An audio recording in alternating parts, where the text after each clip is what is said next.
Sabi po sa Psalm 90 verse 10, a normal life is about 70 years.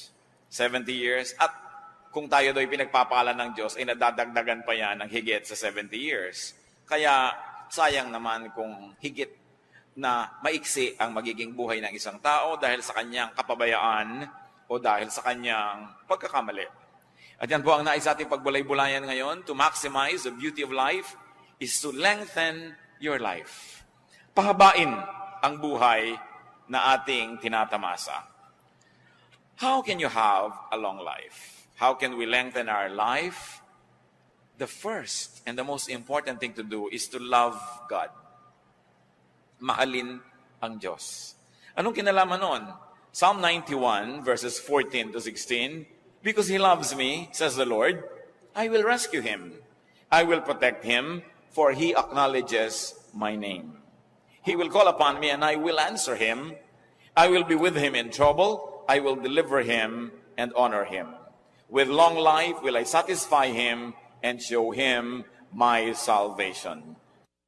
So yan daw ang gustong gawin ng Panginoong Diyos sa isang taong nalulugod sa Kanya, nagmamahal sa Kanya at kinalulugdan niya, ililigtas niya mula sa mga panganib at pahahabain niya ang buhay. Love God. Who you love can lengthen or shorten your life. Napakahalaga yan na ating namnamin. Kung sino ang minamahal natin ay pwede magpahaba o magpaiksi ng buhay natin. And when we add, whatever you love can lengthen or shorten your life. Ano bang ating hilig sa buhay? Ano bang gusto natin mga libangan, hobbies? Ano bang ating uri ng pamumuhay, ng lifestyle? Yan yung nakakapagpahaba at nakakapagpaiksi. Bagamat, ang itinakda ng Panginoon ay isang buhay na mapayapa, mahaba at mabunga para sa lahat, pero tayong tao ay binigyan niya ng free will. Kaya meron tayong participation kung umiiksi o humahaba ang ating buhay. Kaya dapat may ginagawa tayong tama. At una dyan, love God. Then obey God's teachings and commands. Isang napakalakas magpahaba ng buhay, yung masunurin. Nakita niyo po yung pag-inom ng gamot, kung sinusunod ninyo yung dosage, humahaba ang buhay niyo. Pero huwag niyong sundin yan, katulad ng isang totoong kwento na nangyari sa Pampanga. Isang ina, sabi ng doktor, bilhin niyo po ang lahat ng gamot na ito at ipainom niyo lahat sa anak niyo. Kasi alam ng mga doktor, yung habit ng iba ay pag medyo gumaling-galing na, titigilan ng pag-inom ng gamot. Binili nga ng masunuring ina at ipinainom ng lahat, sabay-sabay. Namatay ang bata. Totoong kwento. Hindi sumunod sa instruction ng doktor. Kung tayo susunod sa instruction ng doktor ng mga doktor, sa kanyang ipinagagawa sa atin kung anong dapat ginagawa, kailan, anong hindi dapat ginagawa, di hahaba ang ating buhay. Bakit? Siyang nakakakilala ng ating katawan, ng ating espiritu, ng ating emosyon. Kaya pag sinusunod natin siya, parang sumunod kayo sa manufacturer's instruction, how to use a certain product. Kung yung kuryente mali, sinaksak mo sa ibang voltahe, sasabog agad yung gamit, patay na siya, tapos na yung buhay niya. Pagka hindi natin ginawa sa tama, masisira agad. Ganon din ang katawan ng tao.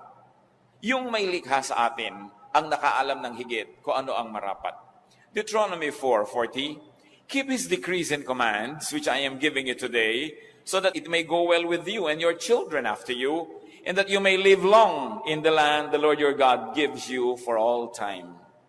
So ang pagsunod daw sa kautosan ng Diyos ay nangangahulugan ng pagpapahaba ng buhay ng tao. Kaya pati po ang pagpapahinga, iniutos ng Diyos. 6 days you shall labor and do all your work, and on the 7th day you shall rest. Utos yan ng Panginoon. Yung iba sobrang sipag, hindi na nagpapahinga. Akala nyo natutuwa ang Diyos. No. Dahil pag sobrang sipag ka, hindi ka nagpapahinga, you are disobeying God. That's disobedience. Kahit pa sabihin mo dahil sa kadakilaan, dahil sa kasipagan, pero alam ng Panginoon ang limit na kayang dalhin ng katawan ng tao sapagkat siya ang lumikha. And God remembers that we are dust. That's why it is important to be obedient. Pag sinasabi ng Diyos na huwag ka na magalit, magpatawad ka. Akala nyo ba pinapalugi tayo ng Diyos pag sinasabing magpatawad ka? Kasi pag hindi ka nagpapatawad, ikaw ang nagdadala ng lahat ng bigat ng mundo, ikaw ang nagagalit, tumataas ang presyo ng iyong dugo, bumibilis ang pintig ng iyong puso, pati ang pulso mo bumibilis, nawawalan ka ng ganang kumain, hindi mabuti para sa iyo. Kaya sabi niya, ipatawad mo na. Paano po kung hindi naman humihingi ng tawad? Di lalo namang dapat mong patawarin dahil alam ka namang dahil hindi siya humihingi, ikaw to nalugi. Kailangan magkusa ka na.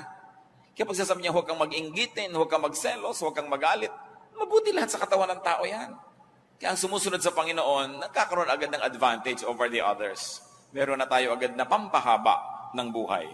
God's words, ang salita ng Panginoon ay manual. It's a manual to life. It's a manual in life. And it's important to respect the wishes and the design of God, our Maker. How to have a long life? Please God with what you ask for. Katulad ni Solomon. Sabi ng Panginoong Diyos, o sige, gagawin kitang hari, kahit anong hilingin mo, ibibigay ko sa iyo para magkaroon ka ng lakas para maging hari. Ano ba yun?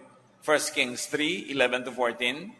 So God said to Solomon, since you have asked for this, and not for long life or wealth for yourself, nor have asked for the death of your enemies, but for discernment in administering justice, I will do what you have asked. I will give you a wise and discerning heart, so that there will never have been anyone like you, nor will there ever be. Moreover, I will give you what you have not asked for, both riches and honor, so that in your lifetime you will have no equal among kings. And if you walk in my ways, and obey my statute and commands, as David your father did, I will give you a long life. Natuwa ang Diyos dahil humingi si Solomon ng wisdom instead of kung ano-ano. At sabi niya, nakakatuwa ang hiningi mo, maganda. So pati hindi mo hiningi, ibibigay ko na rin sa iyo dahil natutuwa ako sa iyo. At kung magiging masunurin ka sa aking mga utos, dadagdagan ko pa ang yan, lahat ng yan, ng mahabang buhay. Huwag po tayo magmadaling mamatay, yung mag to die is gain.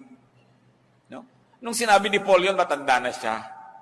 No? Hindi naman siya teenager na sinasabi niya, to die is gain. Matanda na rin, talagang pwede na gumraduate. No?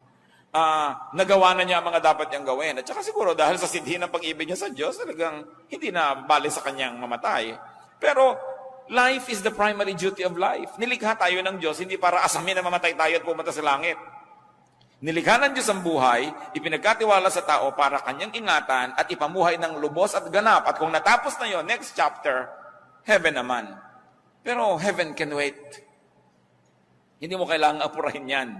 Kasi may ipinagagawa ang tao. Sabi, we were created in Christ Jesus to do good works. So isa itinakdang panahon ng Diyos sa buhay ng tao, meron siyang dapat ma-accomplish. Kaya hindi niya dapat asamin na gumraduate agad dahil meron siyang pwedeng magawa na dito lang sa lupa pwedeng gawin at hindi na sa kabilang buhay.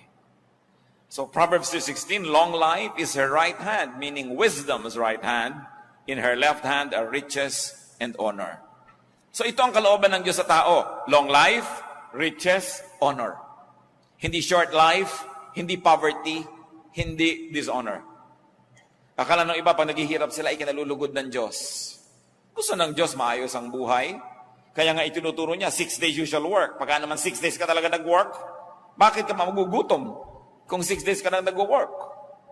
Isasabihin nyo, bakit po ako 7 days na nag-work, gutom pa rin. Siguro marami kang pakain. No? Maraming hindi nag-work sa iyo umaasa. So, kung ang lahat gagawin ang inuutos ng Diyos, wala dapat nagugutom ng tao. Pwedeng hindi kayo maman, pero hindi pwede maging mahirap. Kung ikaw lang nagtatrabaho, tapos wala kang pasanin sa buhay, hindi isang katerbang mga kapatid mo, mga kamag-anak, mag-aasawa ng maaga, pati gatas ng anak niya, iaasa sa'yo, talagang kahit 8 days a week, kulang sa'yo. Why? Because the others are not obeying God. Ang utos, the 6 days you shall labor, inutos yan sa lahat. Hindi lang doon sa mangilan-ngilan ng miyembro na ating pamilya. Kaya nagkakaroon ng sobrang paghihirap dahil ang daming umaasa sa kaisa-isang masipag o nagtatrabaho. Pero ang kalooban ng Diyos, riches, honor, wisdom. Kaya merong mahirap, kalooban po ng Diyos. O hindi ka nilikha ng Diyos para sadistahin at kawawain. Inilikha ng Diyos ang napakaraming papaya para ma-afford ng lahat na magkaroon. Ba't hindi nakakakain yung iba? Kasi nga may inequity. May inequality in terms not only of wealth distribution but also in distribution of labor. Pero ang lahat ng yan, napakaraming pagkain ng mundo, maraming nasasayang lang nga . Hindi nilikhaan ng Diyos ang tao para mahirapan. Ecclesiastes 2:26, to the man who pleases Him, God gives wisdom, knowledge, and happiness. So ang buhay din para maging masaya tayo. Huwag kayong mag-guilty. Kung mo kayo religious, dapat malungkot. But to the sinner, He gives the task of gathering and storing up wealth to hand it over to the one who pleases God. You want to have a good life? Unahin ninyo, please God. Pag natutuwa sa inyo ang Diyos, sinong pwedeng pumigil sa Kanya na pagpalain kayo? Sino? Sagot siyempre, wala. Ngayon, kung hindi natutuwa sa inyo ang Diyos, sinong pwedeng pumilit sa Kanya na pagpalain kayo? Wala rin. So dapat ang ating layunin to please God. Because with God, nothing is impossible. Pag inuuna natin na siya ibigyan ng kasiyahan, mano ba naman nabigyan niya tayo ng mga bonus sa buhay na siya rin naman ang may kagustuhan na tamasahin natin? God doesn't have to be convinced to be good because God is good. Naturally good. Hindi natin kailangan ang Diyos ay himukin na bigyan tayo ng pagkain sapagkat nilikha niya ang lahat para kainin ng tao. Hindi niya kailangan nating himukin ang Diyos na gawan tayo ng mabuti dahil ang Diyos ay mabuti. So pag hindi yun ang nangyayari sa ating buhay, may mali. May mali sa formula ng ating pamumuhay, ng ating lifestyle, o kaya sa lifestyle ng mga taong sobrang lapit sa atin, na kahit anong pagtatama na ginagawa natin sa ating buhay, minamali nilang pilit, nadadamay tayo. Siyempre, damay-damay. Kaya napakahalagang itinutuwid, hindi lang ang ating sarili, maging ang ating lipunan, maging ang ating environment. How else does one have a long life? Honor and obey your parents. Lalong-lalo na sa mga young people. Exodus 20 verse 12, honor your father and your mother, so that you may live long in the land the Lord your God is giving you. This commandment about honoring one's father and mother is very interesting and very unique because among all the commands given in Exodus chapter 20, this is the only one that goes with a promise. Yung iba command lang, you shall not kill, you shall not commit adultery, you shall not do this, you shall not do that. Pero ito, honor your father and your mother, and when you obey it, the Lord will reward you with a long life. Mga kabataan, lalo na yung mga wala pang asawa, kung pipili kayo ng mapapangasawa, isa ang unahin ninyong tingnan. Ha? Kung mabuti siyang anak. Yun. Hindi kung 36, 26, 36, dahil after 10 years, 36, 36, 36 na yan. Baka 42, 42, 42 pa. Napakadaling mawala ng ganda. Kahit marunong, nabagok lang yan na amnesia, wala na rin niyang alam. No? Pero ang pinangakuan ng Diyos, yung mabuti sa magulang, yun ang pinangakuan niya ng pagpapala. Gusto niya na magiging matahimik na buhay, magiging magandang ama o ina ng inyong magiging anak, tingnan niyo muna kung mabuting anak. Kung pabalang-balang sumagot sa magulang niya, tapos pagkakaharap ka, akala mo bulaklak na hindi makalabit, naku, arte lang yan. Kung ang sariling magulang na pinagmulan niya ay kanyang susuwailin at di niya gagawa ng mabuti, makakaasa ka ba na magiging mabuti sa iyo yan?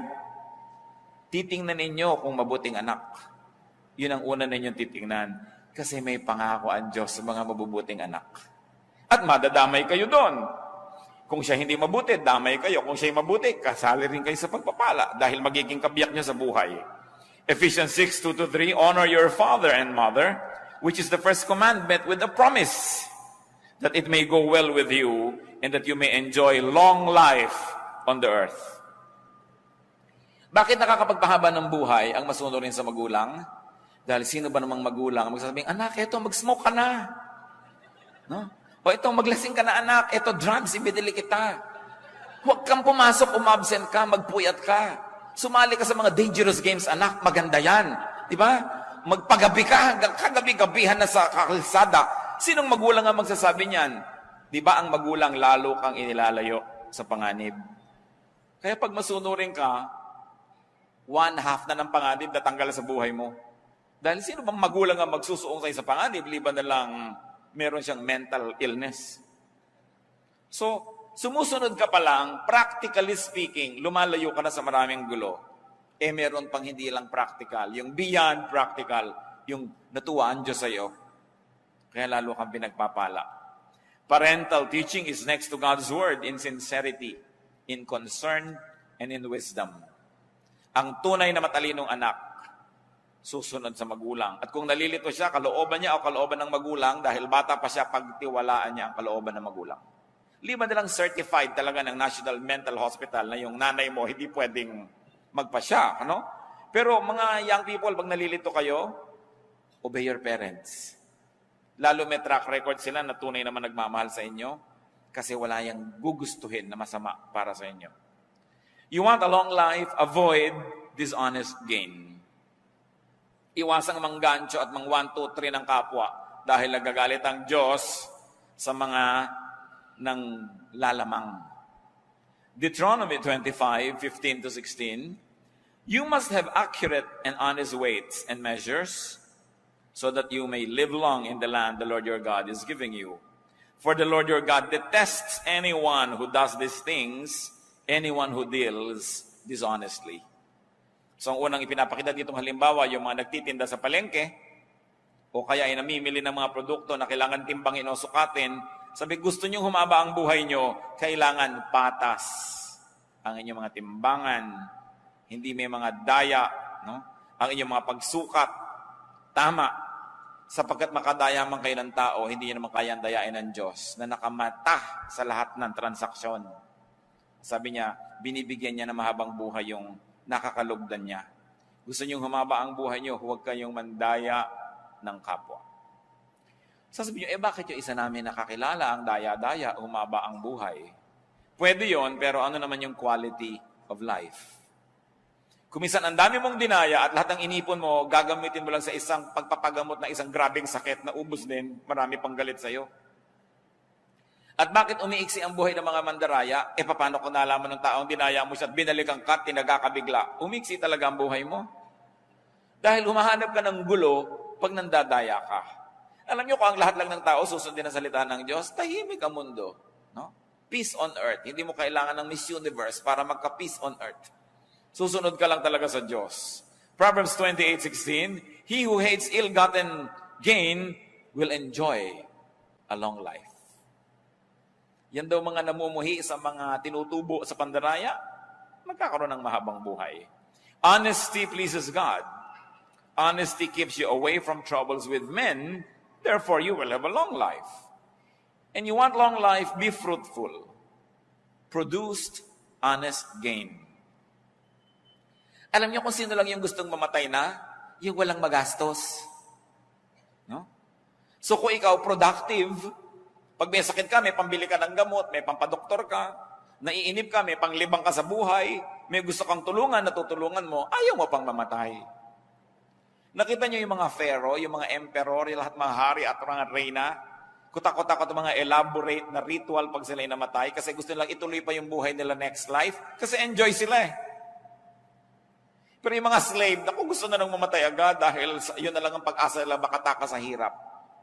So pag tayo po, mabunga sa buhay, dahil marami kang tinatangkilik, marami kang na-enjoy, you naturally want to extend life. That's why to be fruitful, you will naturally position yourself to love life. Sa Matthew 25:21, paano ginantimpalaan yung mabuting manggagawa? His master replied, well done, good and faithful servant. You have been faithful with a few things. I will put you in charge of many things. Come and share your master's happiness. Ang pinag-uusapan na natin dito mga kapatid, happiness, hindi na number of years in one's life. Because long life doesn't always mean length. Long life doesn't always mean number of years, but it can mean quality of life. It is not years in your life, but life in your years that make it long. So kung masarap ang buhay mo, high quality ang buhay mo, daig mo pa ang nagkaroon ng mahabang buhay, kahit hindi yun masyadong mahaba.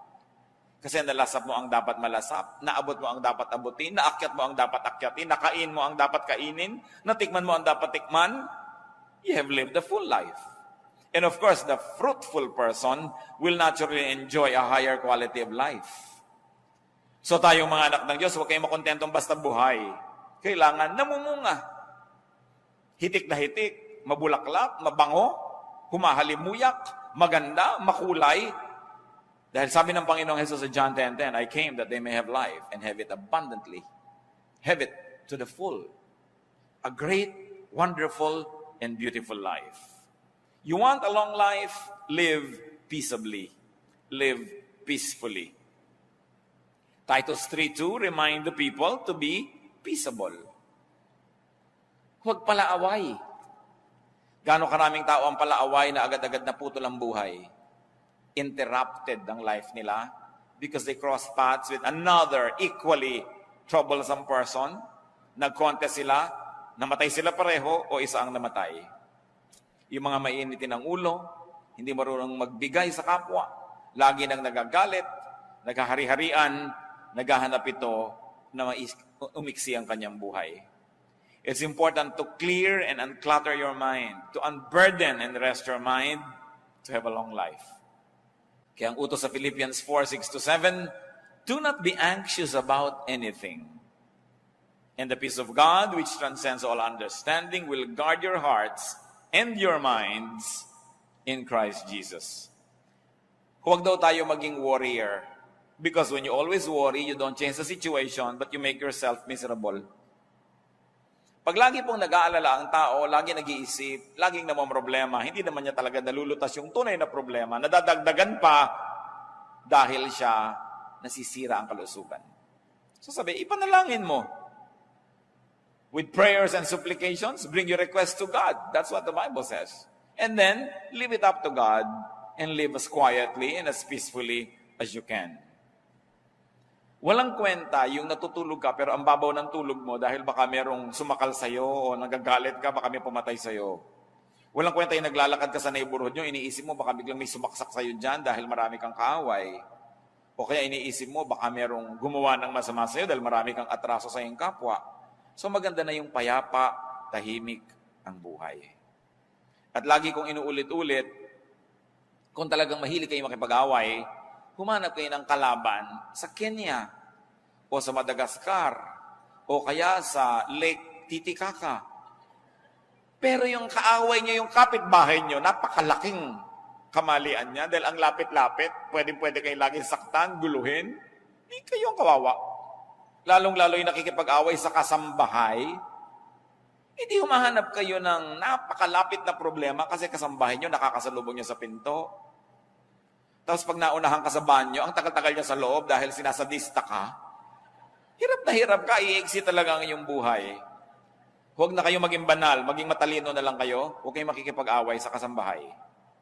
Lalo yung mag-asawa, magkaaway kayo, tapos iisa ang hihigan yung kwarto, isang kama, napakahirap gawin yun sa buhay. Ang nakakapagtaka, ba't ang daming tao ang kaaway yung kasambahay, yung kapitbahay, yung malapit? And you are within their reach. And they can give you trouble. And you can make their life miserable, and they can make yours miserable as well. So be good, be godly, don't quarrel. But if you cannot be godly, at least be wise. You don't want trouble to come from very near because you are very, very vulnerable. Live peaceably. Ang walang atraso, tahimik ang buhay. Lengthen your life, live healthfully. At usong-uso na niya ngayon. Ang dami-daming spa. Lahat gustong magpa-foot detox. Ang lahat ay umiinom ng mga herbs at kung ano-ano. Kasi gusto ng taong lumusog. Nag-gym, nag-exercise, kung ano pinagagagawa sa buhay. Dahil gusto ng tao ngayon, alam nyo, habaan ng buhay. Dahil kahit pa nga tayo reklamo ng reklamo, ang totoo ay masarap ang buhay. Kung hindi ba naman masarap yan, ba't gusto mong panghabaan? No? So hindi dapat reklamo ng reklamo ang tao and live healthfully. Take care of your body. Your body is the temple of the Holy Spirit. And if that doesn't appeal to you, at least think that your body is the only temple of your own spirit. Kapag yung temple mo, sira-sira, giba-giba, ano mangyayari sa sarili mong spirituality? Your body is the only physical seat of your life. Nakita nyo, pag bumigay na ang katawan, tapos na ang lahat. Tapos na ang mga pangarap, tapos na ang mga inaasahan, tapos na ang excitement. Pagka ang tiyan ayaw na mag-digest o ayaw tumanggap ng pagkain, wala nang appeal ang lahat ng pagkain. No? Wala nang kahulugan ng anumang bagay. Anong kahulugan ng mga kulay? Anong kahulugan ng magagandang hugis sa isang nabulag? Anong kahulugan ng lahat ng tunog sa isang bingi? So anong kahulugan ng ganda ng mga tanawin kung napakasakit ng nararamdaman mo sa loob ng yung mga buto? Baliwala. Kaya ang tao pinapahalagahan niya ang kanyang katawan kasi doon lang siya pwedeng makikonekta with the physical world. Your spirit cannot connect with the physical world. It has to be your stomach, your eyes, your ears, your skin. They are the only ones created and equipped by God to perceive, to understand, and to interact with the natural world. So kailangan inaalagaan mo yung katawan. Isa dyan, napakasimpleng remedyo mga kapatid. Drink lots of water. Water is life. Kaya nga pati ang Panginoong Hesus tinawag na, I am the living water. Ganun ang kahulugan ng tubig sa buhay. Pati si Elijah, isang propeta na gusto nang mamatay dahil napagod sobra. 1 Kings 19:6, he looked around and there by his head was a jar of water. He drank. And you know what happened after he slept? He became strong again. He got revived. Napakahalaga ng tubig. And most people, at least 85% of people, are dehydrated. We don't drink enough water. No? Ang dami nating ipinapawis, ang dami nating ine-excrete na mga liquids, but very few people really drink enough water. Si Daniel, no, at ang kanyang mga kaibigan na Shadrach, Meshach, and Abednego, sila yung mga royal boys sa Judah, sa Israel, pero nung sila yung naging mga bihag sa kaharian ni Nebuchadnezzar, pinapakain sila ng king's food, pinapainom ng king's wine, they refused. Sila ayaw namin kumain ng mga matataba na pagkain na yan, yung mga masasarap na pagkain ng hari at uminom ng kanyang mga alak. Pakainin niyo lang kami ng gulay at painumin kami ng tubig. Sabi nung nagbabantay sa kanila, dahil mga prinsipe naman sila, mahalaga rin sila. Aba, mapapahamak ako pagka nakita kayo ng hina. Pakainin niyo lang kami ng gulay at painumin ng tubig 10 days, then test our strength. Pagka hindi nyo kami nakitang malakas, edi sige, kakainin na namin pinapakain nyo. At sinubok nga yun at nakita sila higit na malakas. Kaya doon sa kumakain ng karami-raming rich foods and rich drinks. Daniel 1:12, please test your servant for 10 days. Give us nothing but vegetables to eat and water to drink. At hindi sila nalugi.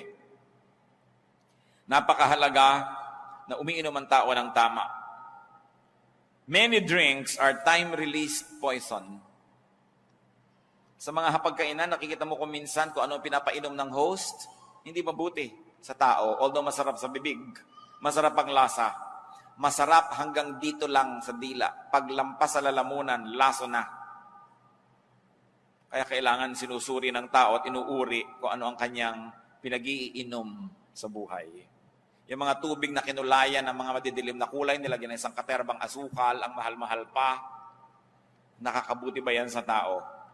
Eat lots of clean vegetables, but drinks lots of water. So eat lots of vegetables and green leaves. Ganyan ang nakita nating halimbawa sa Biblia eh. Ang Panginoong Diyos, nung nilikha niya si Adan at si Eva, at tinuruan niya ng kung anong pwedeng kainin, anong sabi niya? All the fruits here you may eat. Right? Except one. So ang tunay na original na kagustuhan ng Diyos sa kainin ng tao, bungang kahoy.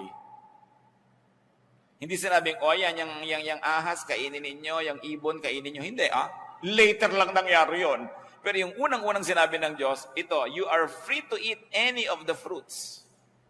Ibig sabihin, it comes from the plant kingdom, yung food ng tao, not from the animal kingdom. Noon lamang ang tao ay bumagsak na nagkasala, doon na naisipang unang kainin, no? Yung mga kung ano-ano. Daniel 1:15-16, at the end of 10 days, they looked healthier and better nourished than any of the young men who ate the royal food. So the guard took away their choice food and the wine they were to drink and gave them vegetables instead. Ang sarap-sarap siguro maging mahilig ka sa gulay, no? I was talking to one Chinese health practitioner. Sabi niya, you want a healthy life? Sabi niya ganon. 1:4. 1 portion meat to every 3 parts vegetable. No? Sabi ganon. At most. Sabi niya ganon. Dapat 1 portion. 25% lang. Hindi yung puro karne, tapos wala kang kagulay-gulay na kinakain. Diba? Pumunta na siya, tapos kinain mo pa lahat, ang bituka, ang dugo, ang lungs, ng hayop. Kinain mo na lahat, wala kang nang pinalampas. No? So, ano nangyari? Kaya ipinagbabawal sa Biblia rin yung pagkain ng dugo. Di ba pagka gusto nyo malaman kung may sakit kayo, anong gagawin sa inyo? Blood test. Kasi nasa dugo yung sakit. Tapos kayo kakainin mo. No? Hindi naman natin sasabihin, huwag mong gawin yan. We have liberty to make a choice. Pero isip-isipin mo naman ang pinagagagawa natin sa buhay. Ezekiel 47:12, fruit trees of all kinds will grow on both banks of the river. Their leaves will not wither, nor will their fruit fail. Their fruit will serve for food, and their leaves for healing. Nakita niyo yung ipinasabi na mangyayari na bagong buhay, bagong mundo, bagong paraiso ng tao. Sabi ko na, ang kakainin muli, prutas. Paano ka magkakaibiganin ng cobra kung gusto mo siyang iihaw? No? Paano ka naman magiging kaibigan ng mga hayop kung gusto mo siyang gawing pork chop? No? So, hindi magiging tahimik ang buhay mo. So, sabi niya, leaves for healing. So, nasa dahon ang mga pagpapagaling sa tao. You want to be literal? Think herbal. No? Na talagang nasa mga dahon, napakasarap na kinakain mo yung mga green leafy vegetables. Grade 2 pa tayo, tinuturo na yan na eat green leafy vegetables. No? Pero yung bang ginagawa natin sa buhay? And when you have to fast, fast correctly. May tao po nag-fast, ginaya si Jesus 40 days, namatay. Sabi Diyos ko, bakit po ako namatay? Ba't mo ginagaya si Jesus? Si Jesus ka ba? Diba? Hindi ka naman pinagfa-fast ng 40 days. Di papako ka na rin, gayahin mo na siya ng lubos. No? So, sabi sa Matthew 6:16-18, when you fast, do not look somber as the hypocrites do. Put oil on your head and wash your face, so that it will not be obvious to men that you are fasting. In other words, there's a correct way to fast, and there's an incorrect way. So kung talagang convinced ka na magpa-fast, at least get medical advice. Kakayanin ba ng katawan mo yan? Makakabuti ba? Kasi up to a point, it's really good to fast because your body uses your stored energy. Sabi po nila, pag kumain ng tao sa gabi at natulog na siya, titigil ang buong metabolism, so lahat ng kinain niya, magiging taba. No? Dahil hindi naman nagamit eh. Kaya yung iba gusto nila talaga, no eating after 6. Kasi sabi nila, it takes 3 hours to fully digest food. So pagkakain mo, dapat 3 hours ka pang gising bago ka matulog. Pero kung matutulog ka na mamaya, kumain ka pa sa katerba, magiging taba lang yun. Hindi mo magagamit.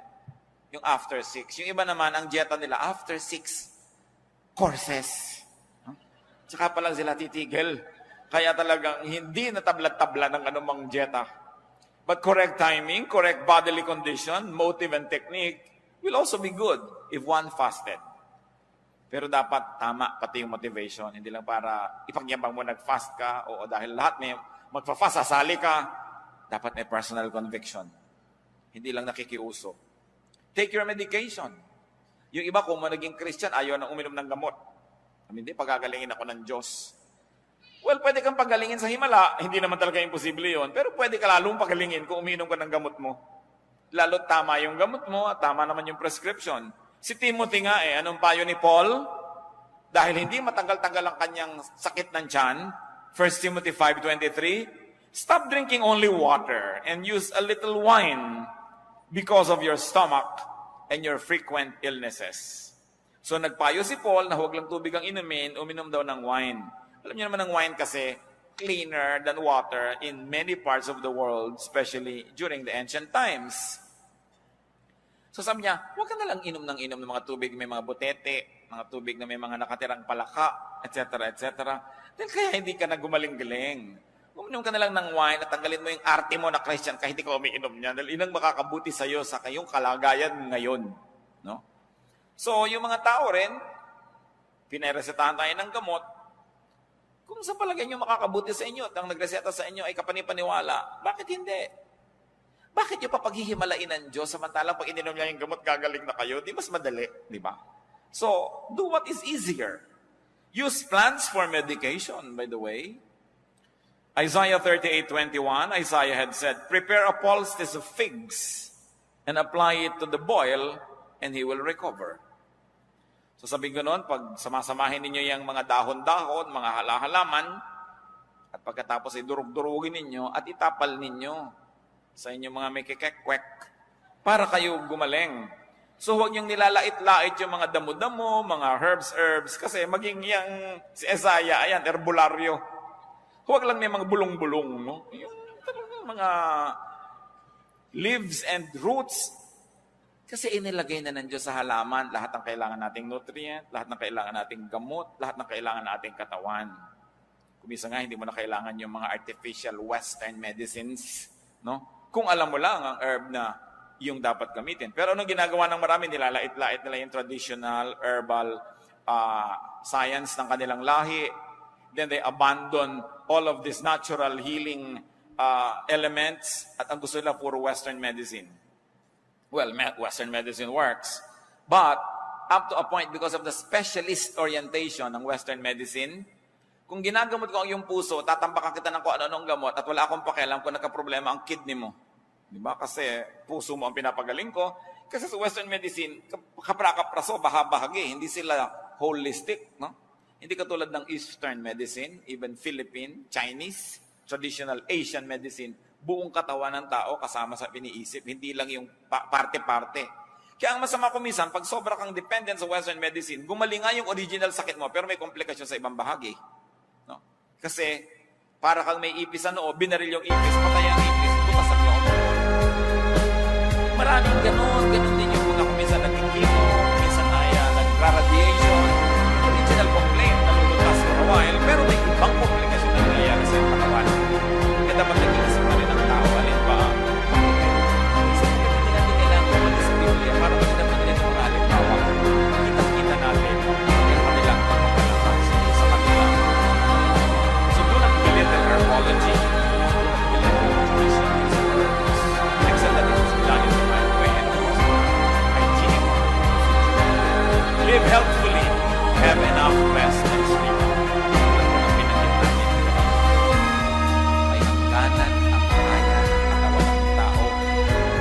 Taong maka-Diyos, igagalang niya yung hangganan na yun. Don't burn your candle at both ends. Kailangan, meron talagang pahinga.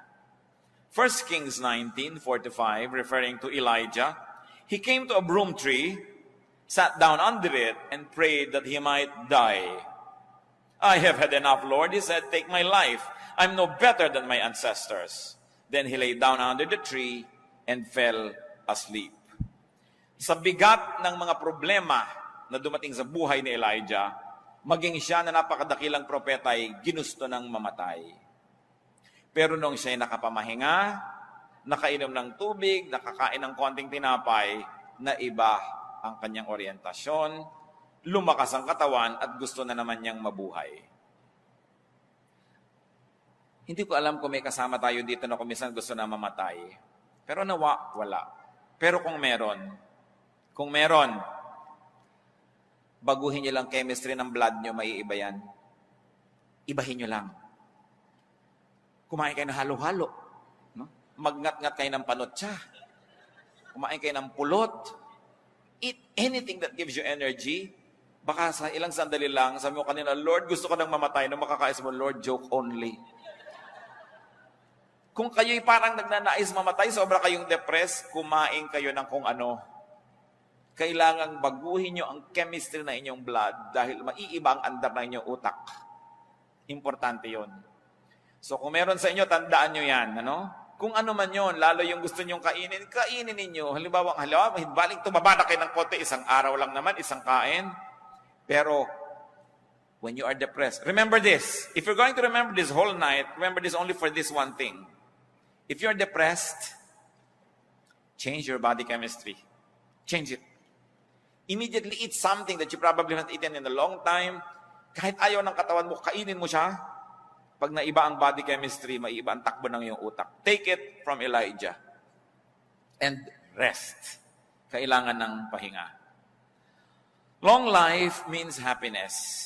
But remember this, happiness can also mean long life. Lengthen your life with happiness. Maraming problema ang mundo. Bakit kayo laging nanonood ng dramang malungkot? Bakit? Tigilan ninyo ang panonood ng malulungkot na drama dahil pinapalungkot lang kayo. Bakit kayo magpapalungkot ng sarili? Bakit nila kayo magbaril sa sarili? Mas mabilis. Kita nyo ang Pilipinas, kaya ang dami-dami sa buhay na gulo, away-awayan ng mga kamag-anak, mga aliliit na bagay, awayan sa churches. Kasi pinagpapanood ng drama, sampalan ng sampalan, awayan ng awayan. Iisa lang naman ang formula, hindi niya anak ito, yun ang anak talaga, mamaya isa lang nakakaalam, papahabain yung kwento, nagpapaulol naman kayo sa mga kwentong ito. It's a waste of time. No? Walang mabuting maidudulot sa ating lipunan ng panonood ng mga ganyang drama. No? At pakikinig na sari-saling drama. At kung kayo naman mahilig lang manood ng horror, lalo na, yung natatakot kayo, kinakabahan kayo, napapatili pa kayo, at nagbayad pa kayo, ha? Tapos pupunta sa church para maipanalangin, makakita ng magagandang bagay, umawit, at makarinig ng sermon, tapos pagdaan ng basket, hindi nakikita. Pero nagbabayad para manood ng horror, nagbabayad yan doon sa mga sasakyan na pinaghahampasan ng katawan nila sa hangin, yung mga hilong-hilo kapag baba mo, nagbabayad. Yung mga tao talaga, ba't di gamitin ang utak? So huwag kayo nagsasasakay sa mga ganon. Kailangan ko pa magpupunta rito para sabihin sa inyo yun? Huwag kang manood ng horror dahil natatakot ka. Huwag kang manood ng drama dahil nalulungkot ka. Maiksi ang buhay, kontian nyo yung lugar para sa lungkot. Kasi kahit hindi kayo umimbento ng lungkot, kusayang darating sa mga tamang panahon.